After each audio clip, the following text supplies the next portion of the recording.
So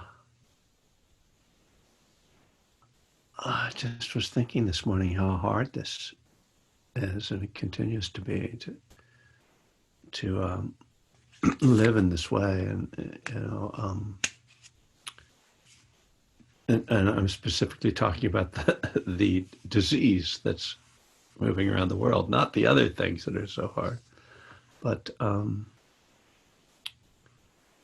it becomes wearing. I think I've been kind of going, God, I don't feel like teaching. Like, oh, why do I don't want to. I don't have anything to say.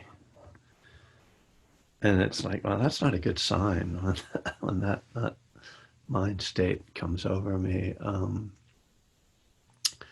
So but it occurred to me that, I have not in these months really opened this group up to discussion. And so I think I'd like to try that this morning. And uh, I'll talk about it after we meditate, but I'd really like to kind of hear like a short check-in from people, and uh, and especially from people who have not spoken at all over these months and who've been hanging out. But really just to like, I think it would be good for us to all hear what everyone's going through. I mean, I have kind of avoided, although I've brought up certain like bigger topics. I've also sort of avoided talking much about the personal crises that individuals might be going through, or opening up to that. And this isn't, this isn't an AA meeting, and I still kind of go by the traditional sort of Buddhist meditation class form of, we meditate, the teacher talks, maybe there's some questions, but anyway, it just seems like time to let people check in, and I'll suggest some parameters to that after we sit. And so yeah, let's begin with some meditation. um,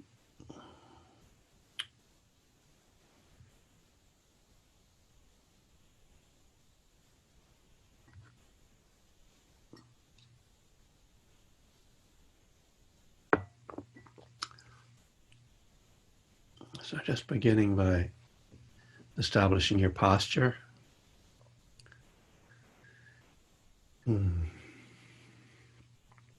One of the ways of describing the posture is a posture of dignity. I think that's a nice way to think about it, about how we're sitting.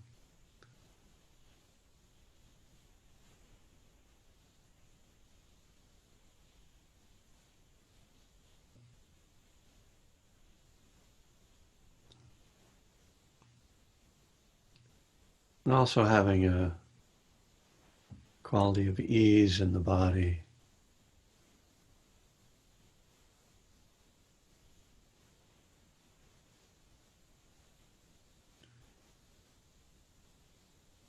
That there's just a sense of being here, of settling, nowhere to go, nothing to do.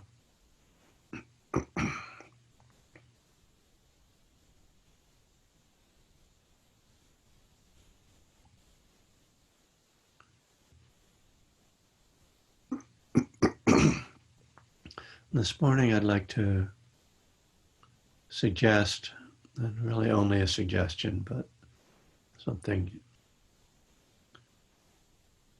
to work with if you like, that we really engage the breath. I like to work with the breath at the nostrils, and it's perfectly fine to work with the breath in any point in the body. Typically, we suggest either the nostrils or the belly.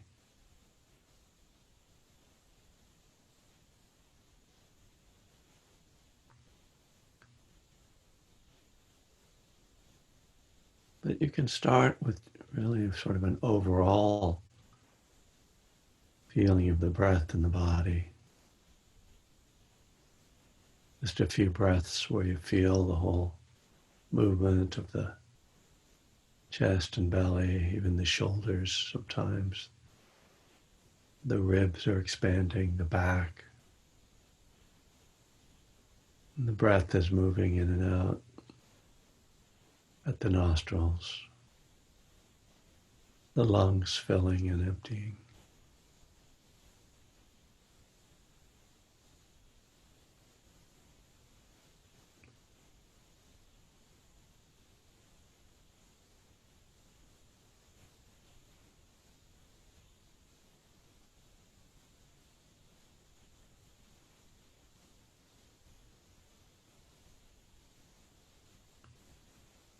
And then letting the attention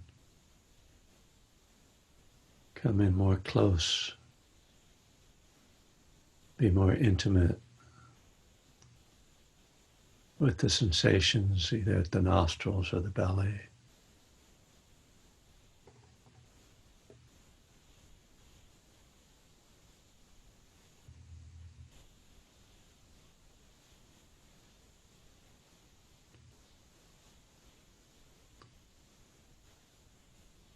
Here the breath becomes like a friend, a very close friend who we are with, just quietly together.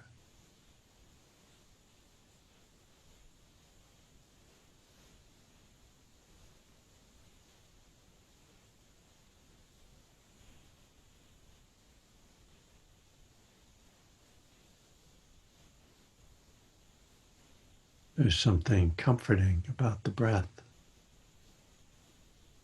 when it's just felt as this friend.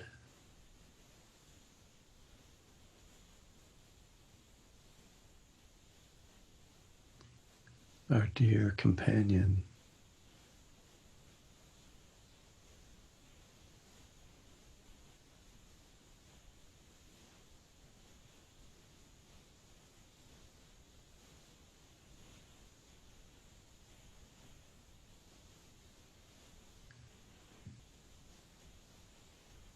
We're not trying to get anything from our friend.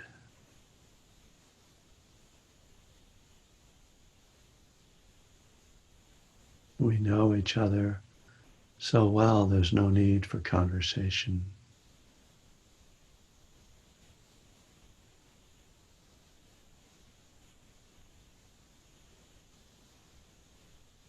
We just enjoy each other's company.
The mind wanders and we gently bring it back to this quiet place with our friend, the breath.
Just noticing where the mind likes to go.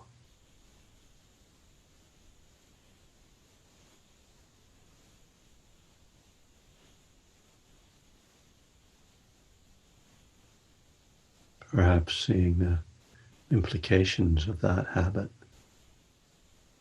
as you come back again to your friend, the breath.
Okay.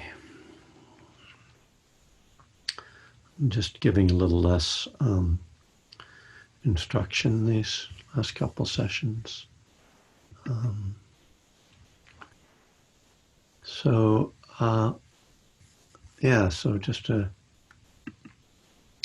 again, suggest, there's, what do we have? We have 31 people on here. I guess that's counting me. So if you're going to share, if you can keep it between 1 and 2 minutes, that would be great. As I said, people who have not shared, I'd love to hear from. And I'm interested. I mean, you can talk about anything you want, but just how people are doing in terms of this sort of sustained nature of this challenge. I talked last time a little bit about how, the first month or so, it was kind of like, oh, this is different. This is kind of exciting, dramatic or something. And then, it just kind of goes on. And then we've had these other, national crises piled on top. This feeling of, I don't know a lot of feelings. I'm having a lot of feelings. And, seeing that particularly that the coronavirus is continuing to spread, that there's no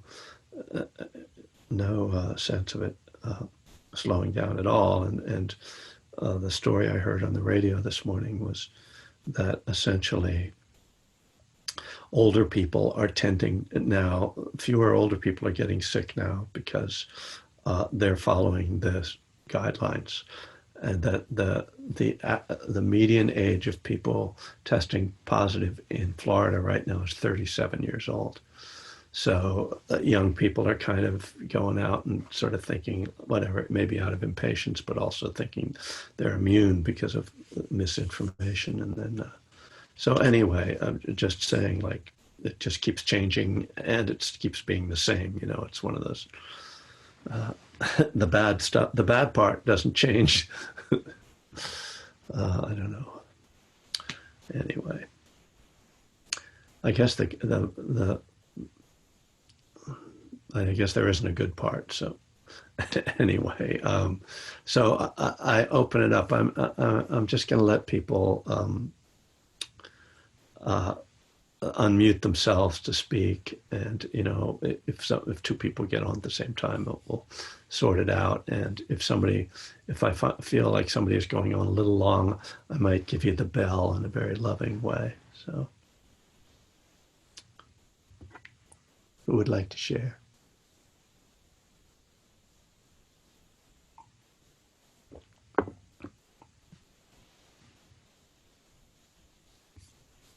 Kevin, I'd be happy to talk. This is Eleanor. Hi, Eleanor. Hi, Kevin. Hi, everyone.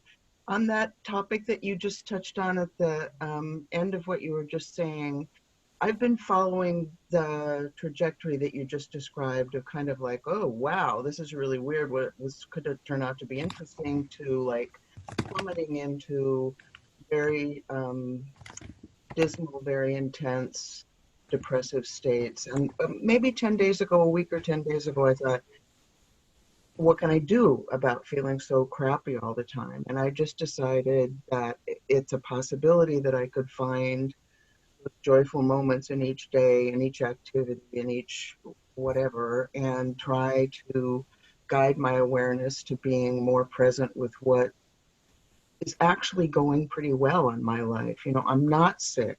I don't know anyone who has had severe illness.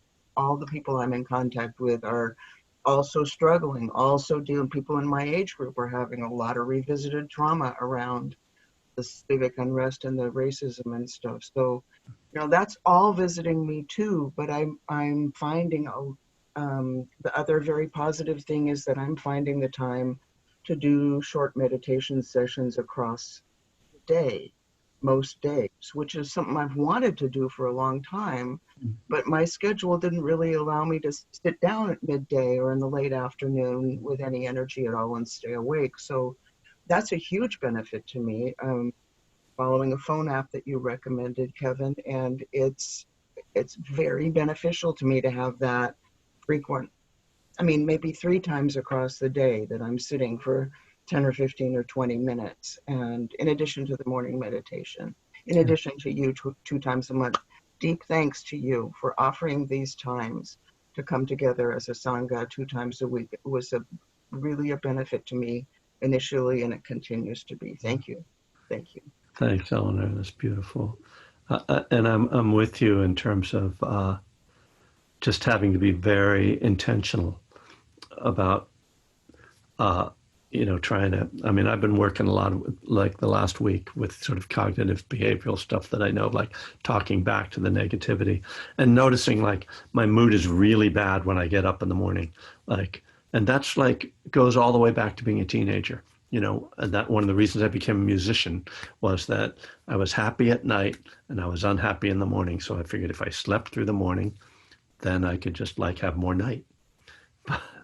So, yeah, thank you. Lovely to hear from you. And I'm glad you're doing well here and you're safe and healthy. Who's next?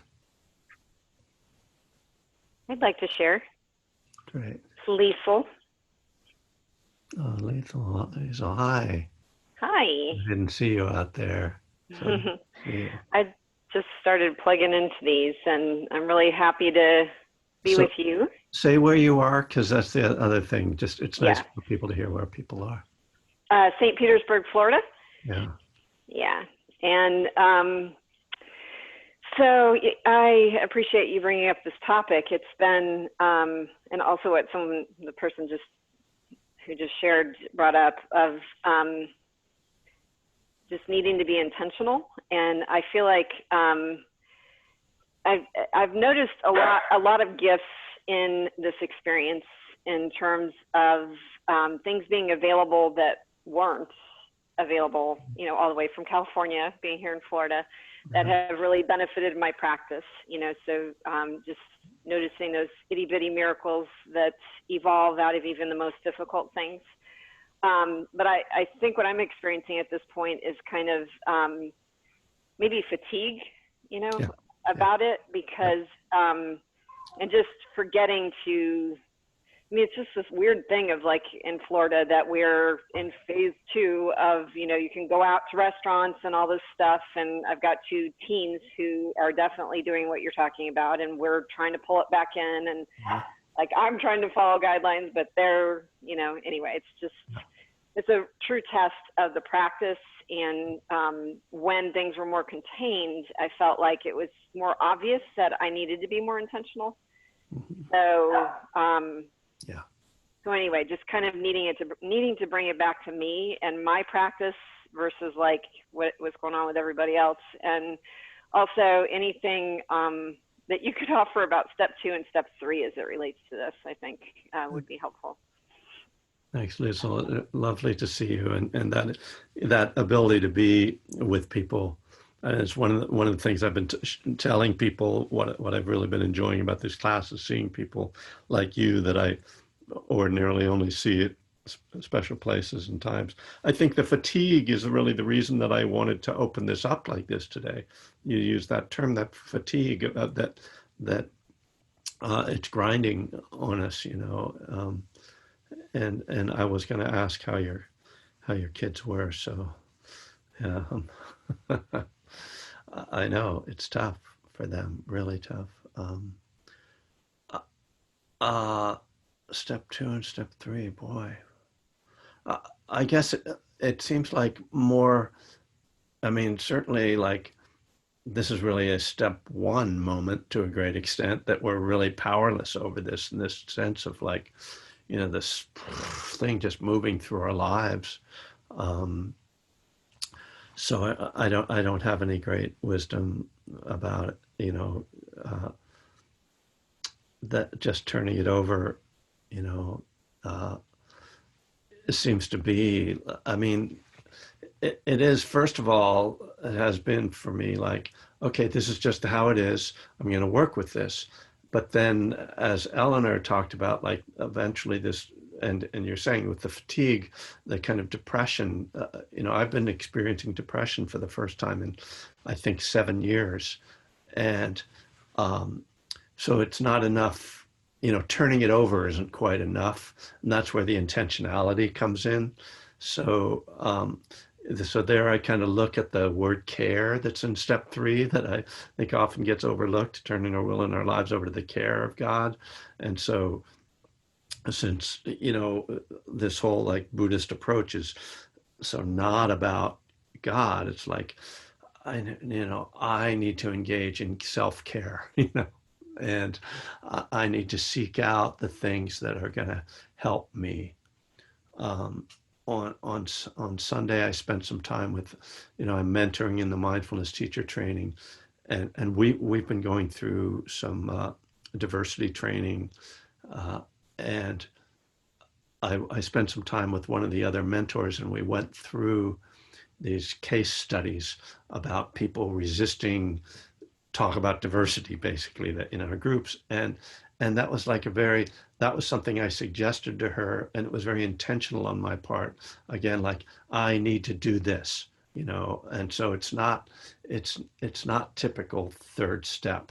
Like, I just need to accept this. It's like, right now, the whole world, I feel like, no, I do not need to accept this. I really need to, but, to work against the negativity that's in the world, and work for a better world. So I'm not sure what that means in terms of step 3, but uh, I think, my higher power is like all about the good, right? Turning our will and our lives over to the care of the good. So that sometimes takes more than acceptance. Yeah. Thanks. Really nice to see you, and give my love to your family. Thank you. Yeah. It's really nice to see you too. For those I'll who keep don't, coming back. obviously, you guys don't all know each other. So Liesl and her family were in the family program at Spirit Rock when my daughter and I were in it. So I have these. It's nice to have these connections. Really sweet. Who would like to share? My name is Sherry. Carrie. I'm in Duluth, Minnesota. Oh yeah. Um, It's like the Iron Belt or something. yeah, that's right above me. And I'm sitting on Lake Superior. It's right outside my window. Wow. I was living with friends and then I've been wanting my own apartment for so long because I've always lived by myself for years. And I got this wonderful apartment the day Minnesota shut down. Wow. So not only being wanting to have my own space, I'm also 72 years old, so I have an underlying lung condition. So so man, I have been so taking care of myself. Yeah. Totally isolating, not going out. I'd make masks for people. And my solutions, I've been going to AA for over 16 years. Uh-huh. And that is my solution. I've been for 16 years, I've been going to 3 AA meetings a week. Mm-hmm. But what I'm finding in these teachings and in your teachings, Kevin, and I've always had my foot in meditation and the Buddhist teachings probably my whole life. But what it's doing for me now is so helpful because it's expanding my being able to my worldview. It's teaching me how to be curious, not angry at the stuff on the news. If I can stay in curiosity, because I am very curious as to what's going on and how this is affecting our democracy.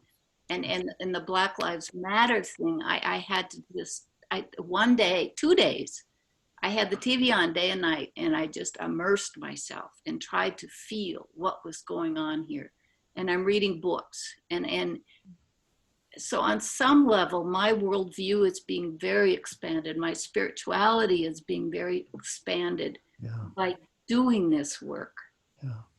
And on that level, I'm grateful. On a bad day, it isn't really a depression I go into. It's just a real unease Yeah. and a real restlessness. I feel like I catch it, this energy out there that's not helpful at all.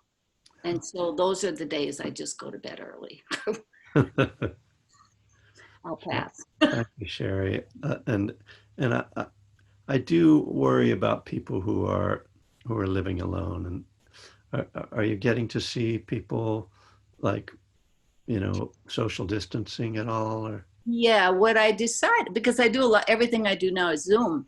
yeah, I'm not as strict as I used to be. So I have friends one at a time come over and visit, yeah, and people I trust. yeah, And I have gotten together with people I trust, hiking, walking, right. and the chairs 6 feet apart, the little groups we've done. So yeah, I'm seeing people. Good. And that's what we've done too. My wife and I, had people over and we've had dinner on the deck behind the house, and we just sit apart. And as you say, people you trust and people who are, so, these are the adjustments I think we can safely make, because really at a certain point, it's like, we got to have some life together. So it's very nice to have you. And I've been nice to just have some contact with you, because I've seen you on here for a while now, and I don't know you. Now I know you more. So. Yeah, this has been very, very helpful to me, because I'm so attracted to the language of the Buddhist teachings, that language, and incorporating that with what I know in the 12 steps of AA is just such a plus for me. Yeah. It is just so helpful. Okay. Yeah, and that was actually sort of the topic of the next piece in One Breath at a Time. So we'll get into that, I guess, on Friday. But who would like to share? Hi, Oh, go ahead. Kevin.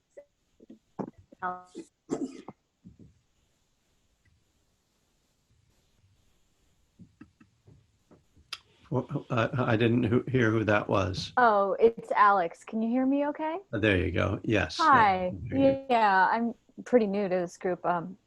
Oh, it says my internet connection is unstable. So, oh, okay. am I choppy at all? So far, so good. Yeah, okay. I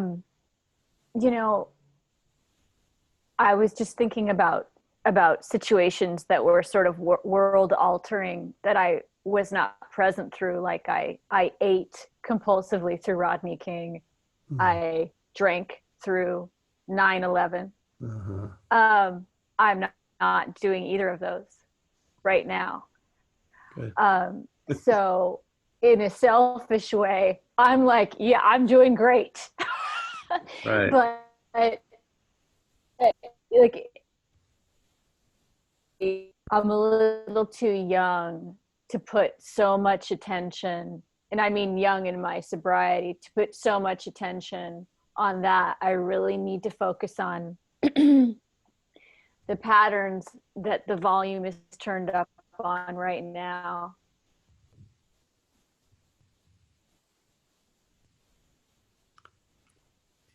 Now we're starting to lose you a little bit.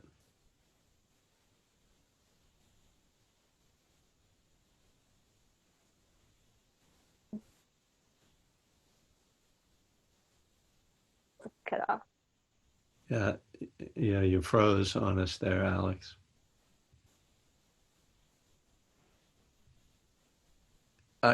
If I kind of understood what you were getting at, that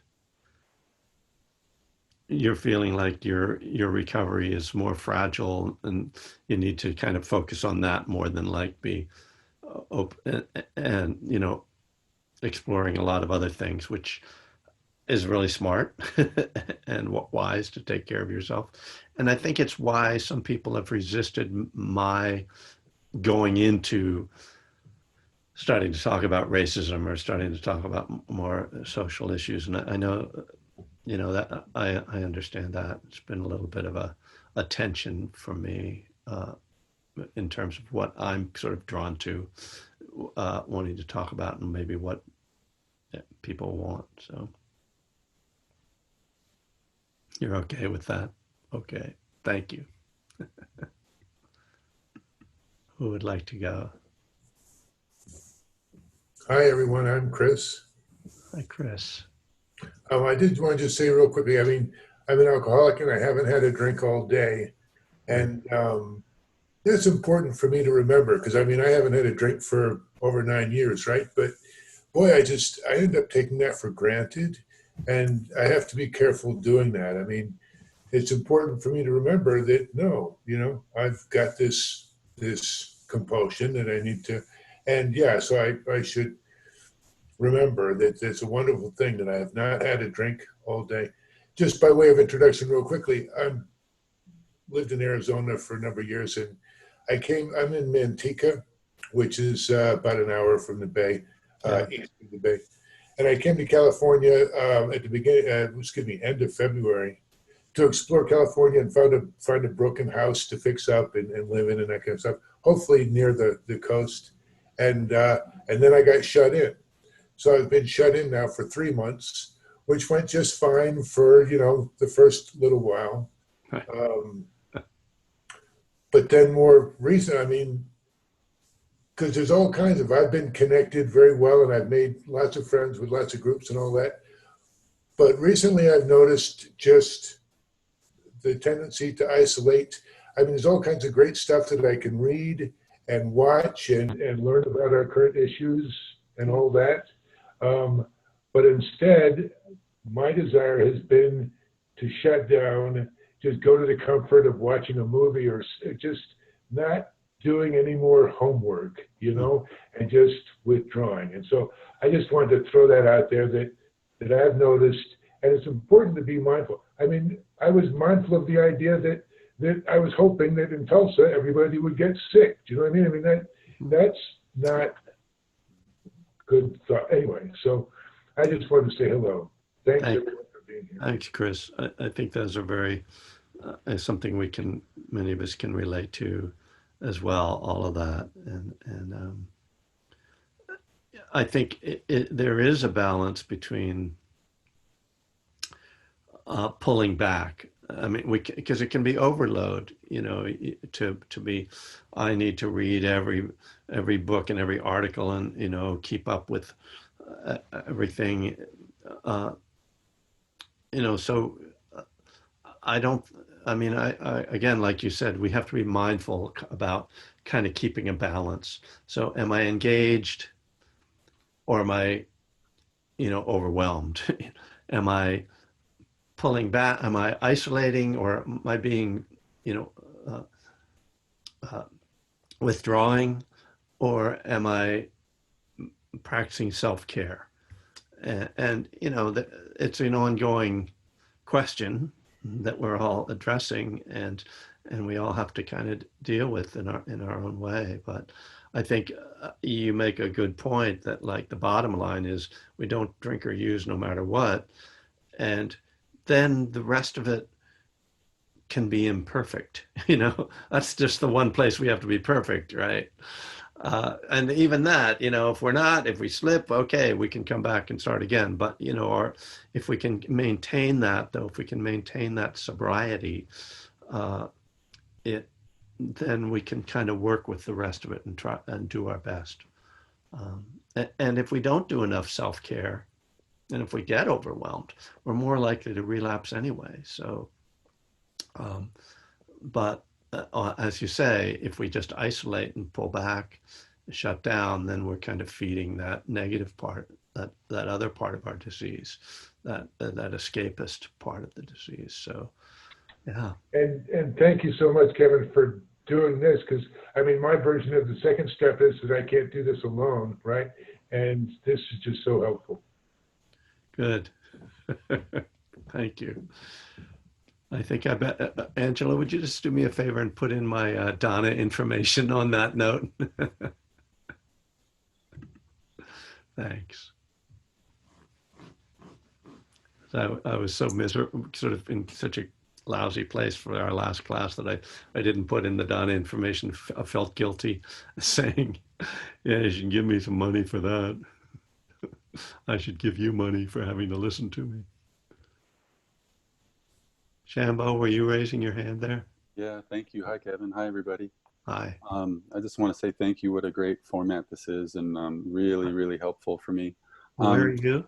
I'm in Idlewild, California. It's a small town just above Palm Springs. It's in the hills, so it's up. Yeah. And I'm on a deserted high school boarding campus.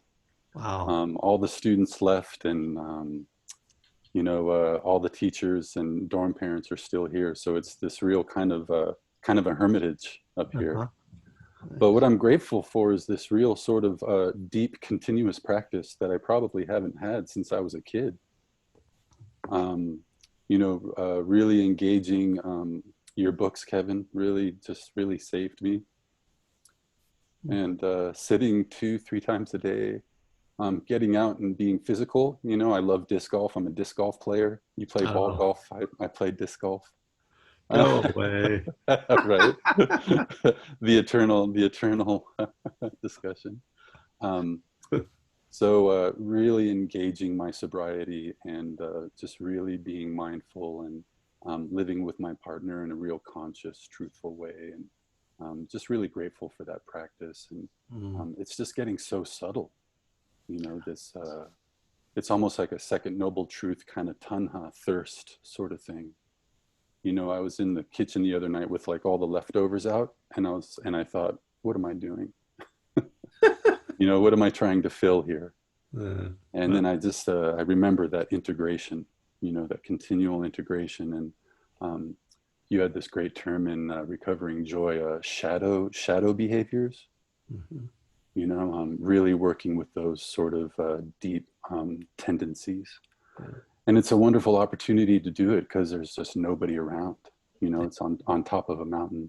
Yeah. So I'm really grateful for that opportunity to practice and realizing that I don't have to get up and read headlines or watch news clips and, really just focus on those tendencies that really kind of disperse my attention and remaining mindful, Yeah, so thank you so much. Beautiful. Thank you. I can see you have a solid practice, deep practice. I appreciate it. Yeah. Thank you very much. And I'm also writing songs and playing a lot of music. Okay, nice. Yeah. Very nice. Yeah, I've been just fiddling, not. I was working with the detuning on my guitar for a while. I was actually trying to figure out how to play some Joni Mitchell songs, which she did in C tuning, which is really bizarre, very low. Strings are very low. Fordham was talking about this. But it gives this really weird sound. Anyway.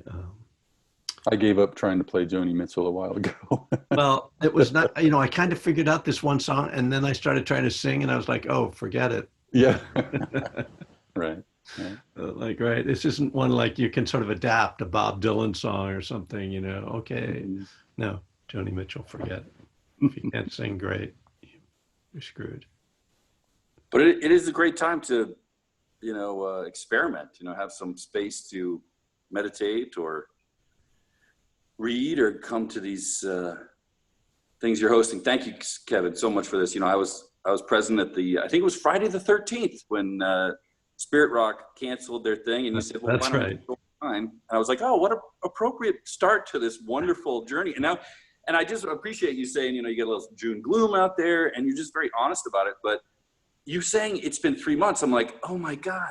This sci-fi movie is really long and really boring and weird and strange, but there's a lot of stuff that's beyond my control. And I know one of your teachers in mine, Jack Kornfield, wrote a piece about being a bodhisattva, and I was very touched and moved. And you're doing this teaching in action. It's about, you know, the first step of the Bodhisattva is we got to take care of ourselves so that we can take care of others. You know, everybody thinks Bodhisattva is like, oh, I'm helping others. I'm helping others.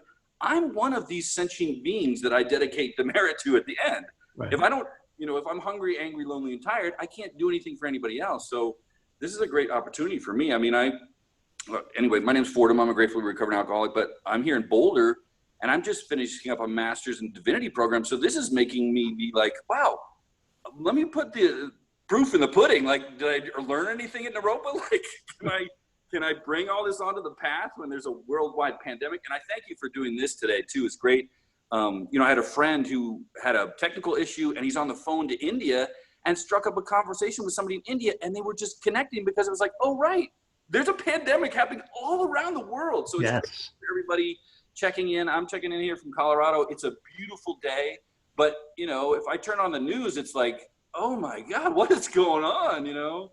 But there's simple things I can do. I can walk down to the creek and meditate there, or I can wake up, you know, and listen to this and all the great people here. So I thank everybody for coming out on these Zoom meetings. And thank you so much, Kevin, for hosting this. You know, whether you're in the Zoom gloom or not, man, it's great. So wonderful that you're showing up and just hosting this. And it really is. It's a Sangha, you know. I guess the Sanskrit is pounding together. We're all practicing together. We're just showing up, you know, suiting up and showing up, and not to be too remorse, but you know, this is what we practice for. You know, this is like, we don't know when death is coming. We don't know when this thing is ending. There's so much uncertainty, and this is really bringing it to the top. This is really a chance for us to practice this groundlessness that we're actually in. All these things that we fool ourselves. This is dukkha. I wake up in the morning usually wanting, you know, to do drugs, and let me do, you know, make that third step decision. But yeah, this is unsatisfactory. And how do I work with it? You know, I come here to this Zoom call. So thank you so much, man. It's great to see you and great to hear everybody today. Thanks, Fordham. Good to see you.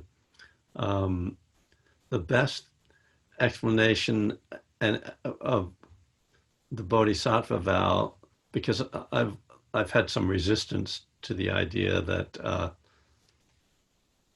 well, there's a piece, you know, what's the difference between that Barbara West wrote about what's the difference between the Bodhisattva vow and codependence, you know, and she's like trying to parse that out because she's a codependent and she's, you know, a Tibetan practitioner. But and my line has often been, you know, because there's this idea that you're going to not let yourself become enlightened before anyone else, before all beings are enlightened. And one of my responses to that is, what makes you think you can control whether you become enlightened or not? But Jack Kornfield also says, actually, the way you practice the Bodhisattva vow is you,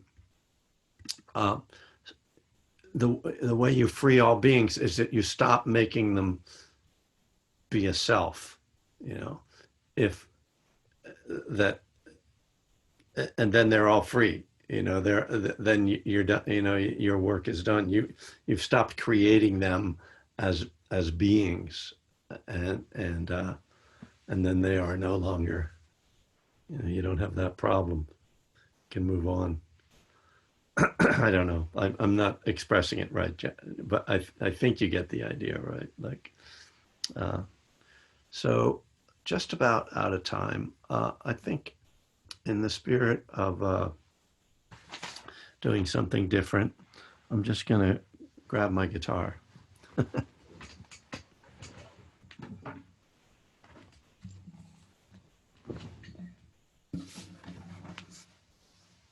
Because people often say, well, why don't you play your guitar? And I'm like, it's probably not even in tune.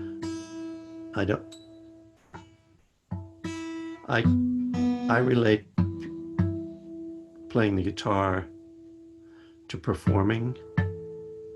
And I try not to kind of get into that state when I'm teaching. But,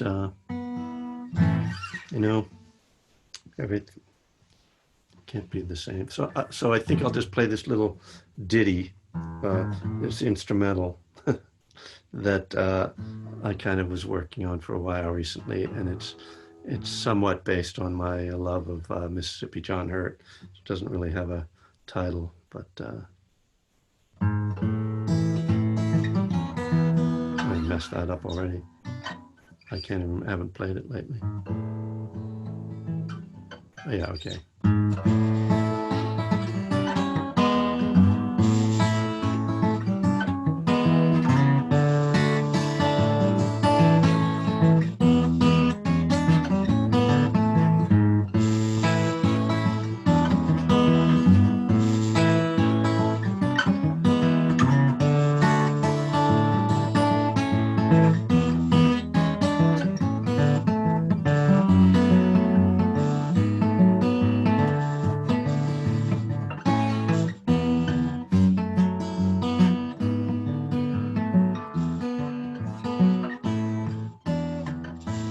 Messed up the bridge. Should have practiced before my performance.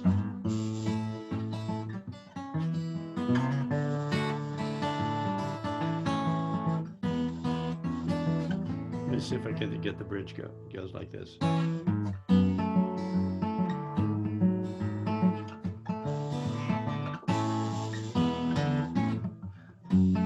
it doesn't go like that.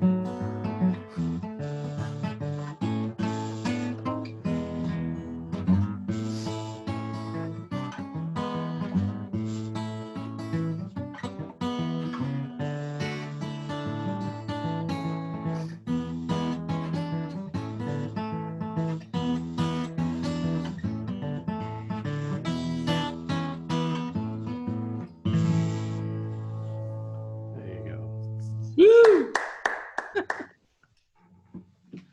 Thank you. See, that's the other thing I don't like about trying to perform. It's like nobody applauds my Dharma talks. You know what I'm saying? But I don't know. I don't know. I'm a neurotic, so what can I say? Playing music brings me back to my neurotic self. You know, that's why I had to stop doing it. So.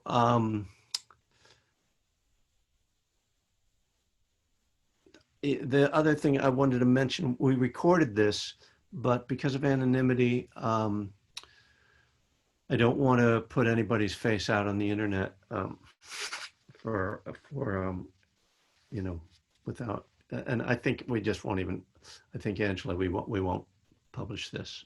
Yeah, the faces don't show up, but just the the voices, obviously. Oh, well, I don't know about people's voices if they would be bothered by that.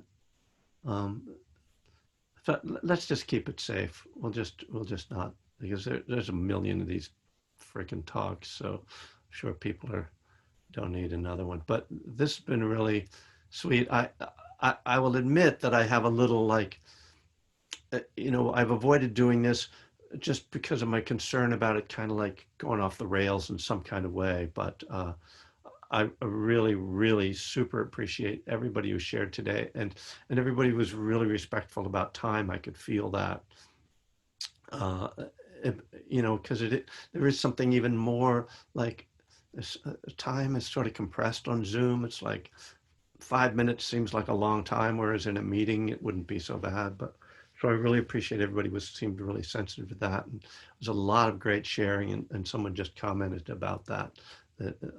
Bill says I was gearing up to put in my 2 cents, but I believe I received so much more from listening. So I'd love to see you do this again during one of our Zoom meetings. So yeah, we'll make this part of the routine, maybe monthly or whatever. We'll see. But you guys cheered me up, so I really appreciate it. Let's just close with a little bit of loving kindness practice. Although the music is actually loving kindness, but so maybe sit with your eyes open for a moment and just look at all the people that are here with you. If you're on the gallery view, and appreciate that all these people are trying to, first of all, maintain their recovery, their sobriety, and they're trying to work the steps, and they're trying to practice a spiritual path. And so just sending love to each other and realizing that what it is that we each long for is really in the heart of every person on this planet. Some people can't access it. Some people don't know about it, but it's there in every one of us. So may our willingness to do this work irradiate outward to all the beings on this planet. May all beings be filled with love for each other and for this precious world. May we all be free from suffering.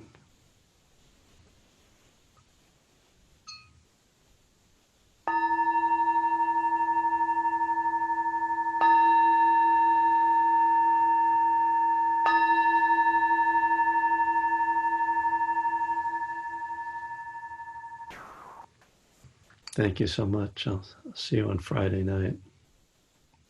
Thank you, Kevin. Thank you, Kevin. Thanks Everybody. for sharing. Bye, everybody. Kevin.